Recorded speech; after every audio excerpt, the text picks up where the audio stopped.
Hello and welcome to Popper's Workshop. This is something new for me. I've not done this before, but I felt that I needed to. It's basically a video response. I've seen people do these before, and they seem to be fairly interesting. But I wanted to do a response to GB News's article or segment that they did, which was about the Royal British Legion's disgraceful waste of money and their alleged £80,000 DEI hire. My credentials, as far as the Legion are concerned, is that I was a former branch chairman. I was, prior to that, a membership officer. I've served on the county committee. I've served as a county youth officer. And I've done a few other things within that, such as running subcommittees, organising events, that kind of thing. Now, outside of branch and county activities, I was also a volunteer caseworker. And a volunteer caseworker basically goes out to assess individuals that have put a case in through the contact centre for support, and then they gather information. That goes back to an area officer. The area officer then says, yeah, we'll give them support, or no, we won't. Now, ultimately, the point I wanted to address was the bits in the GB News article, which basically says it's they can't believe that they're spending poppy pill money on this diversity hire. Just want to nip that one in the bud really quickly. They probably won't be spending any money from the poppy appeal on this diversity hire. The money that they will be making through their rentals, which they get left to them in wills, other business activities such as the RBLI, and I've got bones of contentions with that, because how do you know what's the business and what's not? You know, it seems to be a thing that these charities do. They have a fundraising arm, they have a business arm. The business arm is literally a business. The fundraising arm is what they register with the Charities Commission. However, they make money from that. They make money from their rental properties. They obviously make money from wills, people that have left money to them in wills. And they make money from branches. Now, just to go into what they do with the monies, the poppy appeal money is strictly ring-fenced for poppy appeal activity and beneficiaries thereof after the poppy appeal's finished. Now, if you have seen my channel before, you'll note that I did a couple of weeks ago a video about Remembrance Tide and what Remembrance Tide is. Won't go into that here because I've already done a video about it. But basically, any monies that are raised that are earmarked or branded poppy appeal only go to poppy appeal. They don't pay wages, they don't pay anything really. I think they pay for merchandise which they buy to sell as part of the poppy appeal. And sell, again, you know, they don't sell merchandise. You make a donation for the merchandise. And I think, strictly speaking, if they was to have one of their RBL bears on a stand, and you were to make them an offer on the bear, and you say, well, I can only contribute £1 towards a bear, but the recommended donation is £8. They have to take your pound. I wouldn't recommend doing that. I don't think that's right. If you want to support the British Legion and the poppy appeal and veterans and the beneficiaries, then, you know, if it's a recommended donation of £8, you can be rest assured that that's paying for, it's wiping its face on the cost of the actual product, and it's putting some money in the coffers for the poppy appeal. So in terms of that, it is what it is. They don't use it for anything other than what they say they're going to use it for, which I think is quite admirable. However, where the problems occur with the British Legion are pretty much outside of the poppy appeal, as far as I'm concerned. You can leave, if you wanted to leave money to the Royal British Legion in your will, you can do that. But my advice would be specifically state that you want it to go to the poppy appeal. So the Royal British Legion is the Royal British Legion. It's a charity, part of a wider organisation, you could probably argue, with the RBLI and other activities that they've got on. And the poppy appeal is basically a campaign that is run by the Royal British Legion. Now, if you wanted to leave money to the Royal British Legion in your will, my advice would be to leave it to the poppy appeal, because if you're going to do that, you know that the money that's left to the poppy appeal is going to help veterans and beneficiaries. If you don't, and you just leave it to your local branch or you leave it to the Royal British Legion, they effectively can do what they want with that money. And to give you an example of why I think this is important, up and down the country, branches are sitting on quite a bit of cash, which has been left to them. Some will have had clubs in the past which they might have sold. They might have had a clubhouse in the past which they might have sold, and they're holding their meetings now in a local pub or a local, in our case, a local golf course or whatever. And that money has gone into their account. Now, branches are really restricted as to what they can spend their money on. I couldn't, as a branch chairman, authorise the spending via my treasurer for a local veteran that was struggling. We had an example where we had a veteran that had just been released from prison. His children were coming to see him. It was one of the hottest weekends of the year, and he got no white goods. Now, ordinarily, the Legion would help with that, but we submitted a request on the Friday, and they weren't going to be able to do anything until the following week, at least, which was no good. I ended up paying for that guy's fridge out of my own pocket. And then we managed to speak to the Legion, and we did some fundraising, and the fridge was eventually paid back through donations. Wasn't donations to the branch, because you can't use branch funds in that way. So what branches do, and it's one of those things that is cascaded down from counties, is that once you get, I think, above £5,000 in your branch funds, they recommend that you transfer that money from your branch funds into a BFI account. So BFI is basically a high interest account, which branches put their money into. It accumulates interest. God knows what they do with it. I have no idea what they do with the money after that. What we used to do is, when there was break centres and things like that, at the end of the year, we'd make a donation from the branch to maybe the break centre or Alderson House, which was a house up in Scarborough where veterans could go with their families, and it was fully accessible. It was a brilliant facility. It's now gone, unfortunately, which is part of the reason why I left and stopped supporting the Legion. But ultimately, suffice to say, when you make the donations, they go to the branch. The branch then decide what to do with them. They either go into the branch account, which they can't do very much with, or they go into a BFI account, and then they divvy it up somewhere else later down the line.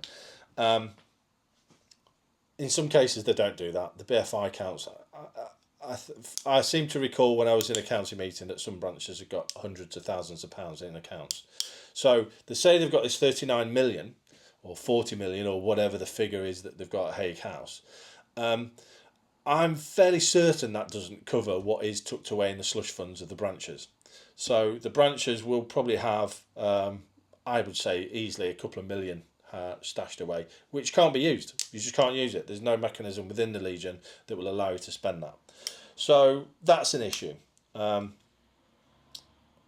In all of the melee that was going off during COVID, one of the things that I decided to do, and I think some decisions, in all fairness, was taken before COVID, but they were kind of prompted by the fact that COVID and lockdown was probably costing a lot of people money in rents and things like that. So what they did is they closed the break centres, they closed the handy van service, they closed the drop-in centres, which were usually at area places, or there were little hubs in city centres.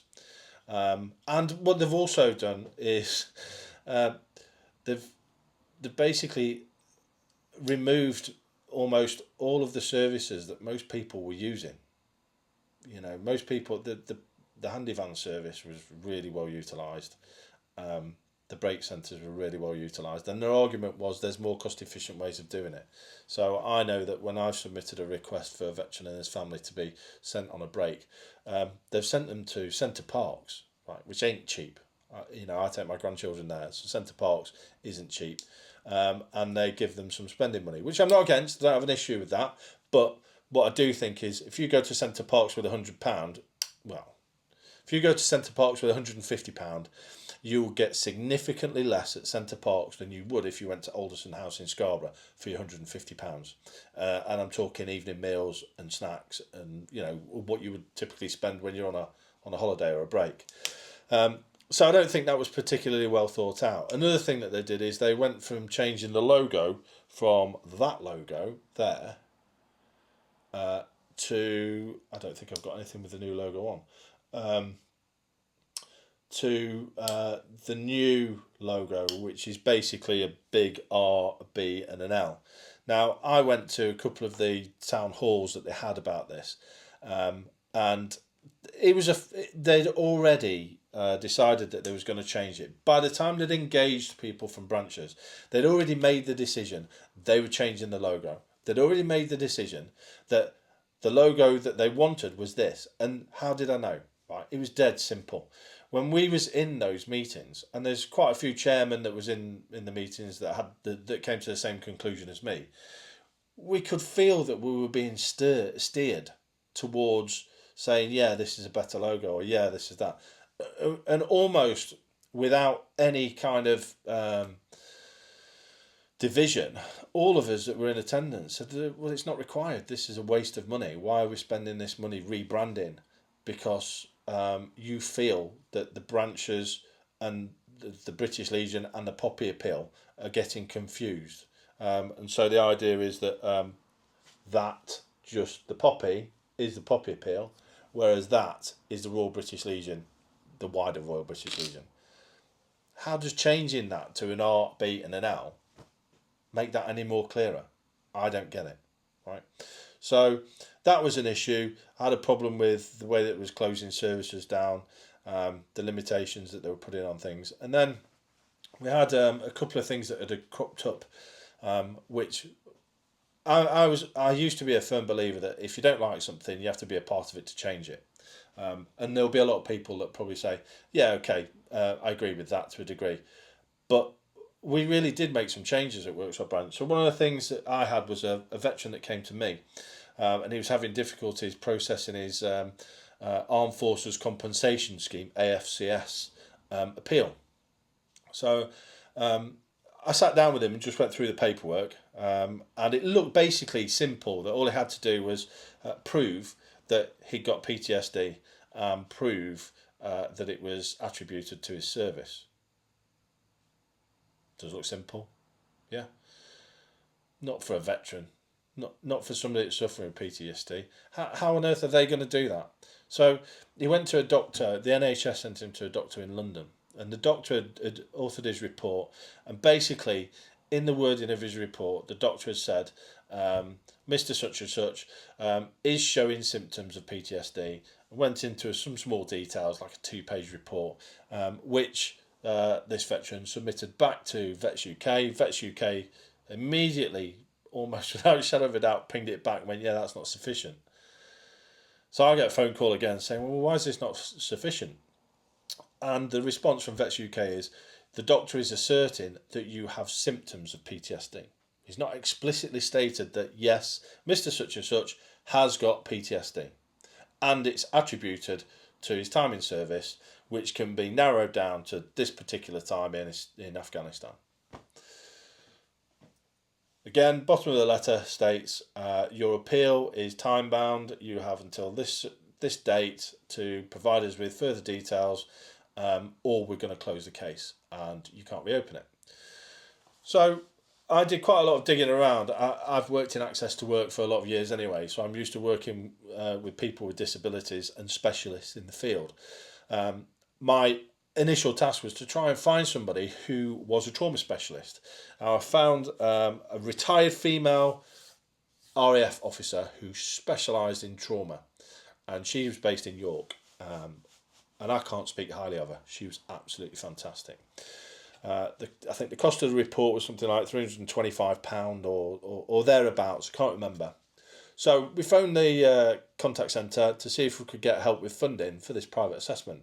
And the response came back fairly unequivocal, and it was a no. No, we don't do that. If you want that, you need to submit a request for an exceptional grant request. And this is for special consultations for things that are an imminent threat to health. Well, that's no good to us. You know, how's this guy going to get a specialist in their field to do a report, go through all of his medical records, and then be able to state categorically that this serviceman's got PTSD and it can be attributed to this point in service? Can't. He's got to pay it. So ultimately, I paid the money. Right, came out of my pocket. And I was just absolutely beside myself with despair at this point. I was fuming at the Legion. I thought, well, if you're here to support veterans, why on earth can't you do this? And here's why it doesn't make sense, right? It doesn't make sense because the veteran was already supporting him with some things, right? The Legion was helping with funding for some medication, right? He was still paying prescription fees. So every prescription that he went for that the doctors diagnosed him, he was having to pay a prescription fee for it. On top of that, he was going back to the Legion for additional support, and they were recommending that it was to go to an 8-week residential course. I think it was in Southampton at the time. I can't 100% remember. But also he needed to go and visit combat stress. At the time, combat stress was just up to there with veterans. You know, they were being hammered from veterans that were being referred to them from Help for Heroes. So you got Help for Heroes, SAFA, Royal British Legion, all of these other organisations are signposting veterans to combat stress. Combat stress have got no money. They got a very little amount that was given from the government, and they were getting handouts on a case-by-case basis, from what I understand, by the additional charities that were feeding them. But ultimately, it was taking weeks and weeks and weeks to get somebody in to see combat stress.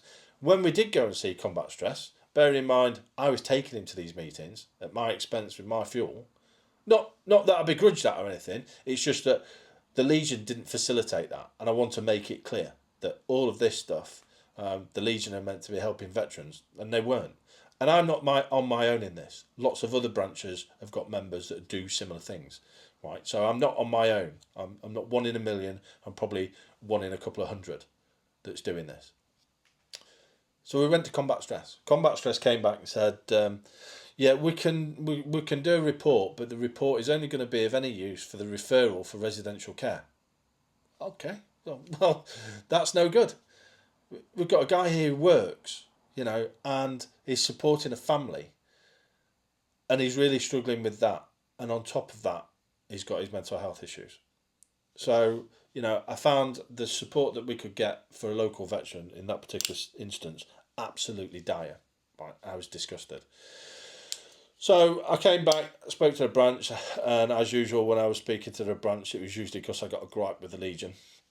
What I wanted to do was submit a motion. Now you can make requests as part of the Legion to have some things changed, and these are done through basically motions that are submitted to the national conference.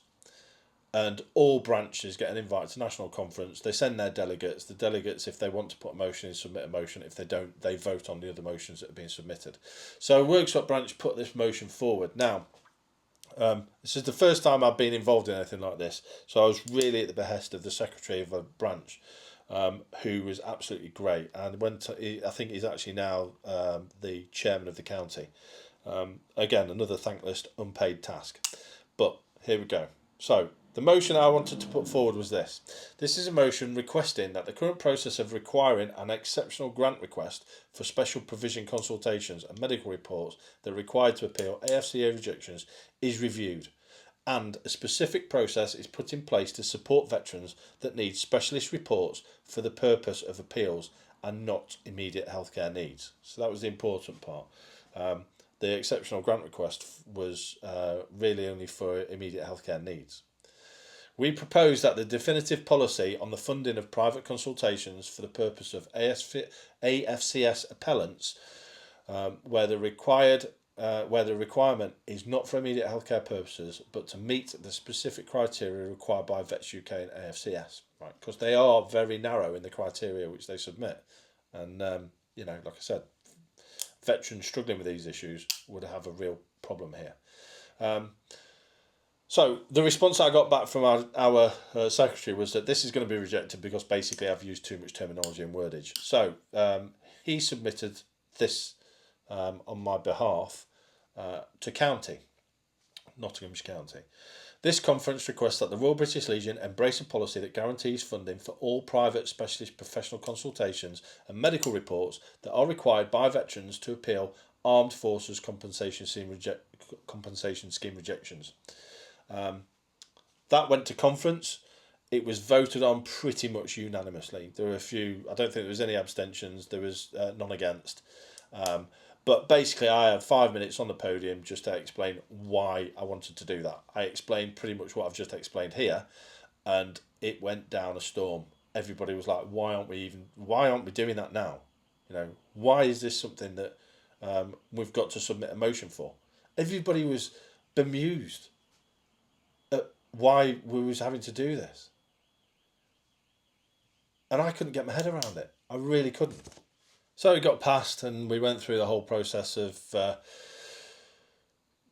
trying to promote the fact that we'd done this. However, I got a few phone calls after the conference from different people. Got quite a few emails from different people just saying, wow, what a great motion. And this is exactly what the Legion's for, and we should be doing more of it. But there was a guy that phoned me from Milton Keynes. He was dealing with a couple of veterans that was in the same boat. And he said, basically, right, got this veteran and I've gone through the whole process and we're now getting funding. So first thing is, I really wanted to phone you and thank you for doing what you've done. It's already made a difference, and it was important for him that I knew that, and I was really grateful that he did that. However, what he said next really wound me up. He basically said his area case officer had said to him, look, we'll process this, but don't go telling everybody, because otherwise you're going to open the floodgates. What? Open the floodgates? First things first, right? If you open the floodgates and you've got a lot of people coming to use this service, that in itself says that there's a problem. That in itself is very categorical about the state of where we are with AFCS claims, right? Because if there are floodgates and there are people pouring through, then surely they need to deal with this at Vets UK. But they won't, because the general principle of Vets UK is reject it first, and then we'll see if they come back. And if they come back, then they'll deal with it. So the initial response really is to reject it, which is really helpful to our veterans. Don't get me wrong, right? I'm not one of these guys that say all veterans are saints, right? They're not. When I joined up, and like almost everybody else joined up, one of the first things that we had to do is write our name in our kit. And why did we have to do that? Because there was thievery. People were nicking stuff. If we caught them, we'd shut the fingers and lock a door. But that said, it just goes to show that the character of some people who served was not the best. And some people have grown out of that. Some people will have matured as they've got older. They will have learned. Some people won't have. Now, the very fact that I'm dealing with veterans that are coming out of prison, right, would suggest that there is an issue there anyway. Right? You can't blame the armed forces for every veteran that goes into prison. Yes, the resettlement's not great. Yes, there are issues that don't get addressed. The debriefs after they've been on operational tours aren't the best. The fact that we have veterans that get their AFCS and their treatments basically kicked into touch because they've got to find their own way of proving that they've got it is not ideal, right? So it doesn't help, but collectively, I don't think it's right also to say all veterans are absolute saints and therefore we should immediately carte blanche say yes to everything. Quite right, when a volunteer caseworker goes out, they should do service verification. They should look at whether somebody can actually afford the adjustments themselves and means test it. I'll touch on means testing now because it's fresh in my head. None of this is scripted. We means test as a volunteer caseworker because the funding that we've got obviously is finite. Granted, at the moment it looks quite good, and for the last 10-15 years, as far as I'm aware, it was hovering around the same figure, around about 40 million a year. And so when you look at the support that veterans need, obviously you do have a finite pot, and it's not just veterans. Sometimes a veteran will have passed away and we're still taking care of their beneficiaries, their wives, and if they've got disabled children, or if they're young veterans and they've got families, the children that are still in education will be supported by the Legion as well. So we have to be careful with that money. So there's no point if you've got a veteran that's sitting on savings of I don't know, £30,000, £50,000, and they need £400 for a handrail. Right, I personally think that it's quite right that they pay for that handrail themselves. And when they do actually require the Legion, hopefully they never will, but if they did ever require the Legion, then they would go for that themselves. I know I've been to quite a few people who haven't met the threshold, if you like, for being eligible for support from a Legion, and they've become a little bit bitter about it, and they basically said that they're not going to put into the Legion anymore, and they're not going to support the Legion. I don't subscribe to that. The reason I don't subscribe to that is you don't give to take back. I don't subscribe to that. I never have done. And I probably will continue to support the Legion in my own way. And I consider this kind of supporting them because they actually need pulling back to the right track. They need people like me, former chairman and former caseworkers and stuff like that, to actually go public and say, look, this is what's wrong, right? You're out of touch. The majority of people that work for the Legion in Hague House are civilians. They've never served in any kind of military capacity whatsoever. So when it comes to them being able to understand how military people think, and that's a valuable asset. You need to understand how some of these people think, because you need to be on their wavelength, and you're not providing support to them. You want to send them to Centre Parks. You are much better sending some people to the likes of Alderson House, where you've got like-minded veterans with like-minded backgrounds and like-minded stories, able to just help them relax. Whereas you've got a veteran that's suffering with PTSD and anxiety, and you put them in Centre Parks. I don't consider myself to be an anxious kind of person. I don't consider myself to be. I'm certainly not a combat veteran, but I do not consider myself to have PTSD in any way, shape, or form. But I don't like Centre Parks. I don't like busy airports. I'm not a fan of going to crowded places purely because I'm not that kind of person. So you've removed that from veterans. You've closed the break centres. We can't send veterans' kids on holidays. You can't send veterans to break centres so that their partners can have some respite. And yeah, you might think that you've dealt with that in a different way, but it doesn't work for veterans. So the DEI hire thing, I'm quite surprised by it, to be honest. I thought they'd gone down the DEI route a long time ago. And one of the contributing factors for me leaving the Legion, aside from all of that I've just said there, was the progressive nature of the promotion of the LGBTQ agenda that was going on, and probably still is going on. I don't look at the Facebook page anymore. I just got so frustrated with it.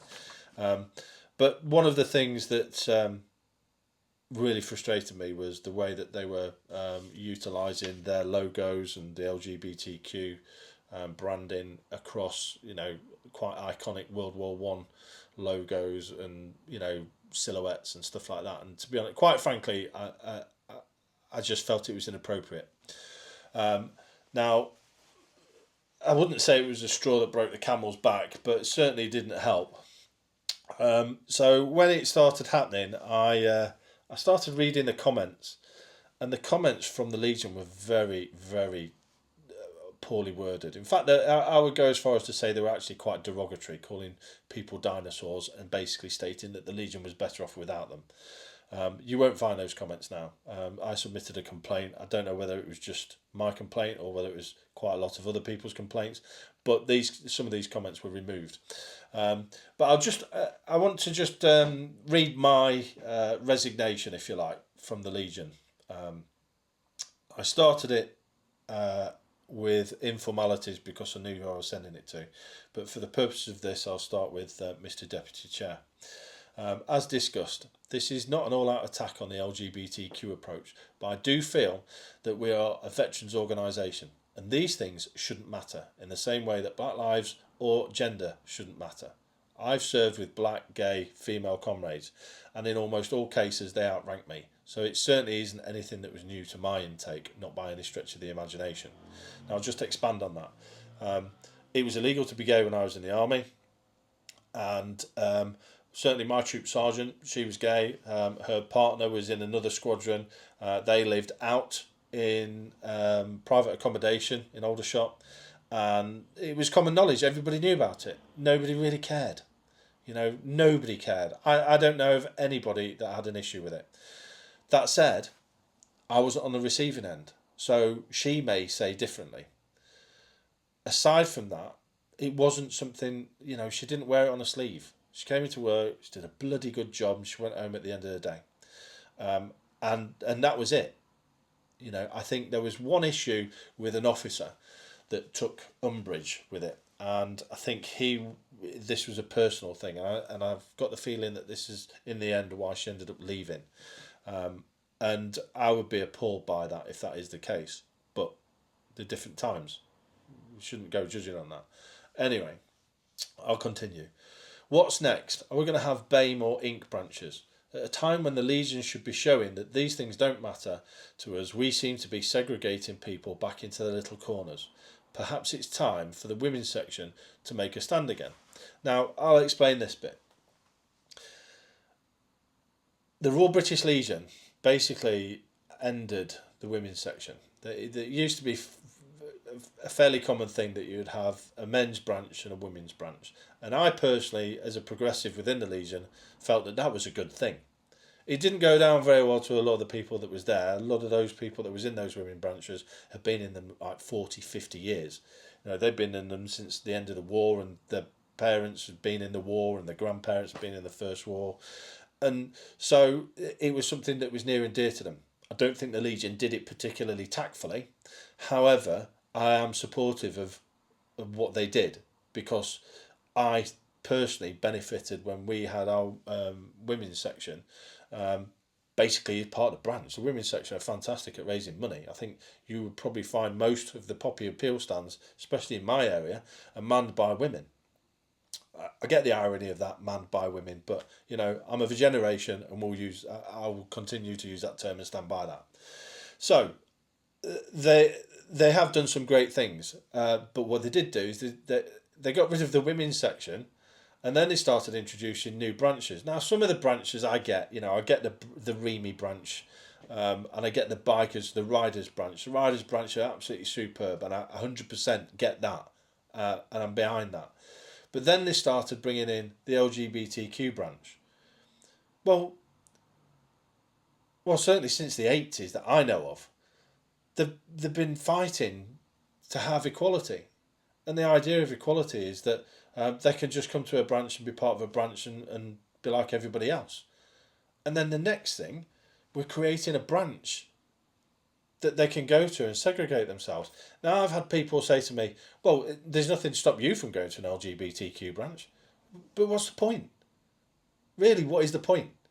All you're going to do is you're going to have a minority branch. Well, why? Surely you would do your cause much better if you was to get in your local branches and let those people that have got differing opinions to you or how you want to live your life see that you are just normal people. I don't get it. I understand people have a different opinion, and I respect people's views, and therefore I'll leave it at that.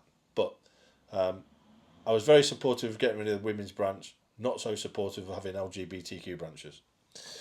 So I'll continue to read my resignation letter. Anyway, by the way, I can't be the face of the branch when I'm at odds with the direction of the Legion at a national level. Closing down the holiday homes, the handy van service, the pop-in centres, abandoning our branches in the EU without merchandise. Now, this was a big thing. They basically blamed Brexit so that they couldn't send out merchandise to the poppy appeal collectors that are expats living out in the European countries. The poor level of support out of hours when the paid staff aren't working. So, like I've touched on earlier, if you raise a call on a Friday afternoon and you want some support over the weekend, right, the call centre can be open 24/7. It matters not. The fact is, the people that you are relying on to deliver a service or to provide you with some support are basically 9 to 5ers and Monday to Fridayers. So you don't get any support over a weekend. The calls are accumulated through the Friday and the weekend, and then they're dealt with on the Monday.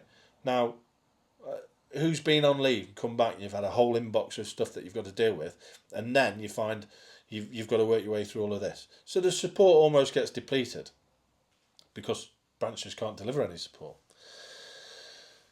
So it seems that we, the volunteers, are working hard for the people in Hague House to steer (brackets) drag the Legion in whichever direction they feel, and forget the real reason that they're there. They're not there for careers. It shouldn't be a line on a CV. It should be a desire to do good and to make the organisation stronger and better for its members and beneficiaries. And I still believe that now. Everything I put in this resignation letter, I will stand by. Take your pick of the LGBTQ posts. Now, I put a link there for the LGBTQ posts, and I'll put all of this in the description, and then you can follow the link and have a look yourself.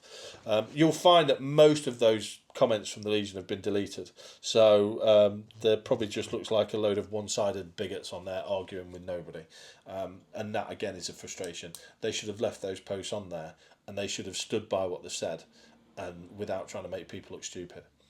So I'll continue. Why is the Legion pushing this? Why should Alan Turing be defined by his sexuality and not by his achievements? It's an abomination what happened to him. But that said, if he was eligible through his service to be a beneficiary, which I don't know if he was, I don't know if he would have been counted as a beneficiary because technically he was a civilian, where was the Legion to support him? And would they have supported him? You know, he clearly had struggles with sexuality. And we wouldn't call them struggles now. He would just, come out as a gay man and he would live his life as a gay man. Back then, they were struggles, and that's why I'm using the terminology. I'm not a wordsmith. So people can take what I'm saying now and spin it to make me look silly, and that's fine. I know what I mean, and I'm really trying my best to convey what I mean. So where was the Legion to support him then? The Legion was part of the same bigoted system. We can't stand on ceremony in the wings beating the governments and laws of the past if we just watch from the sidelines cheering. I'm sure that if you were to go to a Legion club in the 50s, 60s, 70s and 80s, and I think even 90s now, with your same-sex partner, there would have been something said back then. Almost certain somebody would have said something and made it uncomfortable to be in that environment. The Legion's not Stonewall. It's participated in these discriminatory activities for over decades, and we should acknowledge it. We were part of that bigoted system. I say we, I'm not part of the Legion, to be clear, I'm not part of the Legion anymore. But they were part of that bigoted system, and part of the problem. You've got to acknowledge that. You can't just go changing your views 20, 30 years later and pretend you're a saint. So I went on to say that the Legion should acknowledge it, accept our wrongs, and accept new members and support veterans and their families regardless of race, sexual orientation, gender, or any other way of determining what their differences are. Because that seems to be the thing now.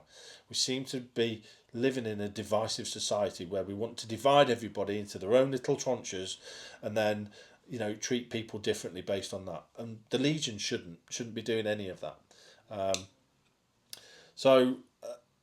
There's a few instances of issues on Instagram which I took umbrage with, and then I've basically finished off with, funnily enough, the comments from the Legion have all been removed. Perhaps I've reached that dinosaur age, and I'm almost certain I have, because I just seem to be more and more incompatible with the way the world is at the moment. But this is why I wanted to get this down.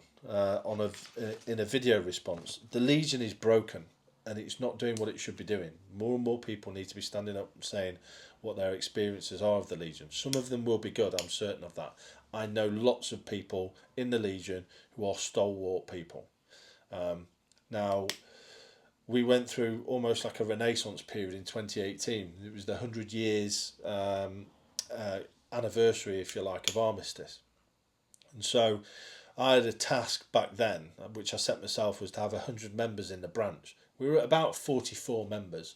And when I say 44 members, if you was to segregate a branch members into active members versus non-active members, those that just pay the membership, get the newsletter and don't really participate in any way, then we were probably down to about 8, maybe a dozen active members in the branch.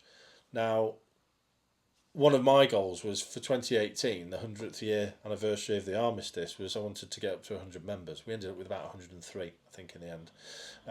You'll have seen, if you haven't seen it, have a look at the Poppy Appeal that we did in 2018 and the campaign we did with the lamppost poppies, that really helped with membership.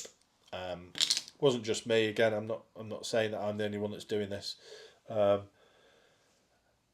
I wanted to explain my experiences based on the fact that I was a chairman, I was a membership officer, I was a county youth officer, I was a member of the county committee. I have done volunteer caseworking, so I've seen a lot of the issues, and I've been to a lot of these steering groups on things like the logos and the membership proposal that they have forward. They're put forward to make it attractive for people to come. It doesn't. As a member, you used to get a little magazine that comes through, and they're all walk-in baths. It's Shackleton high seat chairs and Stena stairlifts. You know what I mean? I was my probably late 30s, early 40s when I really started my engagement with the Legion. I'm now just turning 50. I still don't consider myself needy of a Stena stairlift. And a lot of the younger members certainly aren't interested in stuff like that. They just don't. They cater for a particular demographic. And the sad thing is that the branch numbers, especially in my branch, have dwindled. And why have they dwindled? Well, you get some attrition because people just go, well, I don't agree with what the Legion's doing, like me. You get a lot of attrition because of the social media stuff that they've been putting online. Loads of attrition as a result of that. And then also, you get the unfortunate attrition, which is people age out and die. And that's the reality of it. And when people do age out and die, you get to see some of the finer things of the Legion, where you get young people donning uniforms or donning their standard bearer attire and going and carrying a standard to the funeral. So you get to see some amazing stuff. During COVID, we were not able to have more than so many people in the crematorium, and therefore we had to social distance outside the crematorium. So what we did is we basically bought loads of little disposable shot cups, and in fact I've still got one up there. I've got a bottle of port that we would use, and so when people came out, keeping the two, which is a farce now, thinking back, you just think, the craziness, what did these people do to us? What did they do to us? Making us social distance at funerals and stuff. But that's by the by. We'd toast our fallen, and then we'd go on about our business and trying to make the branch and our communities a little bit better. But again, silly stuff, right?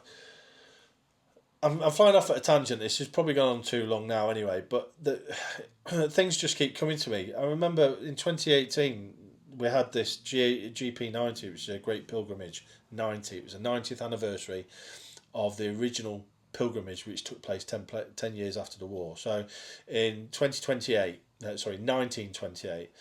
veterans, families and widows and veterans themselves went back to Flanders and France and around that area to visit the battlefields and to commemorate the fallen. At that time, a lot of the Commonwealth war graves had been established, the cemeteries had been established, and the war memorials had been built. I think I'm not sure if the Menin Gate had been completed at that point.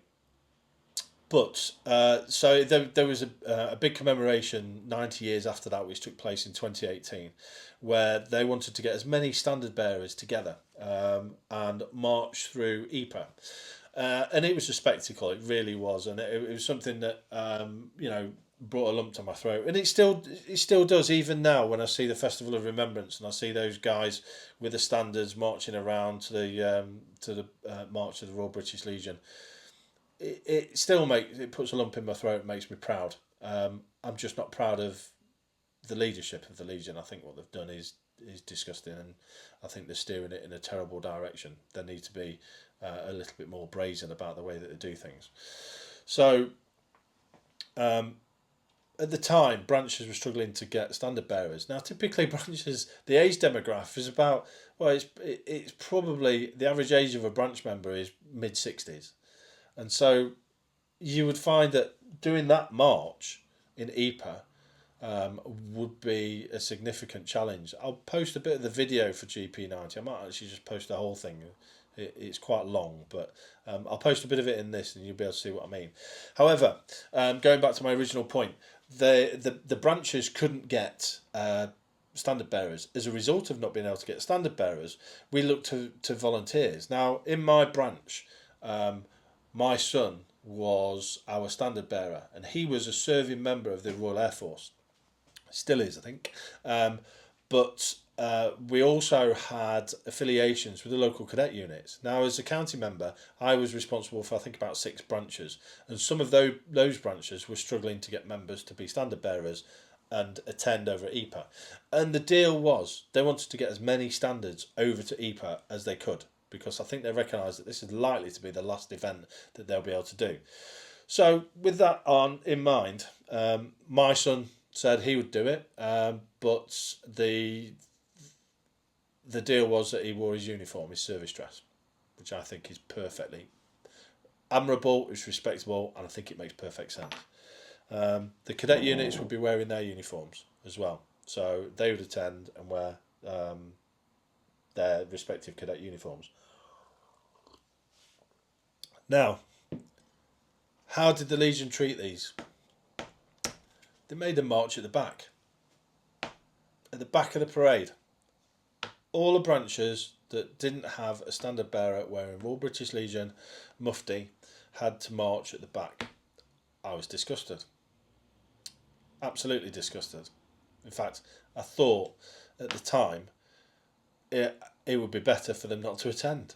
And we had the same with sending our standard bearer to the Festival of Remembrance in London. Absolutely not. They could not wear their service dress of their Armed Forces branch. So I ended up putting in another motion for that. The motion was that Worksop Branch requests the Royal British Legion to review the prescribed dress code for branch standard bearers who were serving members of Her Majesty's Armed Forces to wear service uniform of their military unit on all Royal British Legion ceremonial duties. This one again flowed through, and changes were made to the dress code and the handbook, the members' handbook. So the ceremonial handbook was adjusted as well. So I believe that that's all now in use, and these serving soldiers are not being made to feel like second-class citizens when they attend or provide volunteer services to their branches. Quite rightly as well. That was disgusting. Why we did that, I have no idea. Whoever it was in the Legion that came up with that and fully endorsed it, you should be ashamed of yourselves. And then the next one was they were struggling with membership. Membership was, Struth. I think it's still a problem. And again, the people in the membership teams are not members, so they've got no idea. You know, they spout off about the problems and challenges and how to overcome these in branches with recruitment, but they're not members. They've never been a member of a branch. They don't know what it's like to be a member of a branch. They've got no familiarity with the challenges that are faced. We put together a motion. So this motion was that the conference requests that the Royal British Legion introduce a gift membership scheme that's readily available for purchase for presentation to non-members or family members for full membership. Now, to me, this was a common sense thing. If you've got your granddad who's, struggling because he has his winter fuel payment taken off him, so one of the things he's going to have to sacrifice is a little bit of food and his Royal British Legion membership, then it makes sense for you to say, Grandad, don't worry about your British Legion membership, I paid for that. I think in reality most people are giving some money for fuel, if that really was the case. But when it comes to it, you've got to look at it and go, well, does it not make sense to be able to buy somebody a British Legion membership? Gift it to them. So they just go in, they log into their account online, which is what most people have to do now. Even branches have to do it for the non-computer users. And then they just have a gift card number. And they type in the gift card number, it pays for the membership. What's so difficult about that? The other thing we wanted them to do is look at a family membership. In order to get younger members to attend the branches, we moved our meeting from a Thursday, which was basically a coffee evening, and we moved it to a Friday, so it wasn't a school night. And that basically meant that some of the veterans or the members, because they're not all veterans, but some of the members could come to the branch and have a pint, pull up a sandbag, swing a lampshade, and wives and partners and children could come along, and it would be something that hopefully that the Legion would take on board. Not only did they not take that on board, they didn't respond to the Deputy Lord Lieutenant when he wrote them a letter to say, what are you doing about this? You know, there was a time when the Deputy Lord Lieutenant would be treated like God. You know, the Lord Lieutenant would be the person that attends most of the ceremonial, you know, events as a senior dignitary. The Deputy Lord Lieutenant, when the Lord Lieutenant can't make it, but they would be treated, they would be revered. But the British Legion and the civilians now that seem to be running the place don't seem to have that respect. They claim that they need Hague House because that's where they do most of their campaigning from. But, you know, what are they campaigning for? Because they don't seem to be doing much anymore. And that's the problem with the British Legion. I've gone on way too long now. I'd split this video into 2 bits because there was a car alarm going off outside. So by the time I add it together, I suspect we're probably going to be rapidly approaching an hour. And I'd be very surprised if there is anybody that's sat all the way through this. And if you have, then fair play to you. But if you are part of the Legion or have been part of the Legion and you have similar experiences, let me know. You know, leave a comment. I think it's important that everybody that donates to the Legion are familiar with what it is that they're doing. Are they donating to the Poppy Appeal? Are they donating to the Legion? Because if you're donating to the Legion, your money almost certainly will be going to fund these DEI hires. And these DEI hires are responsible for these Facebook posts and this drivel that they put on there. The Legion's motto, and I've said this quite a few times in lots of different areas, the Legion's motto really ought to be, we don't care. We just don't care. We don't care whether you're black, white, gay, straight, transgender. We don't care if you identify as a cat or an orange or anything. We just don't care. Oh, you're a veteran. Well, that's different. Now we care. We shouldn't care about anything else. We don't care about what divides people. It's what unites people. And usually what unites people is the fact that they're a veteran or they're a beneficiary. And that's all that should matter. And I think that they've lost their way. And I really apologise for the length of this video, but GB News just got me fired up and I just felt that I had to do something and I had to say something. I've only got about 7 people that subscribe to my channel anyway, so if you're one of the 7 and you've managed to sit all the way through this, thanks for your support. Take care.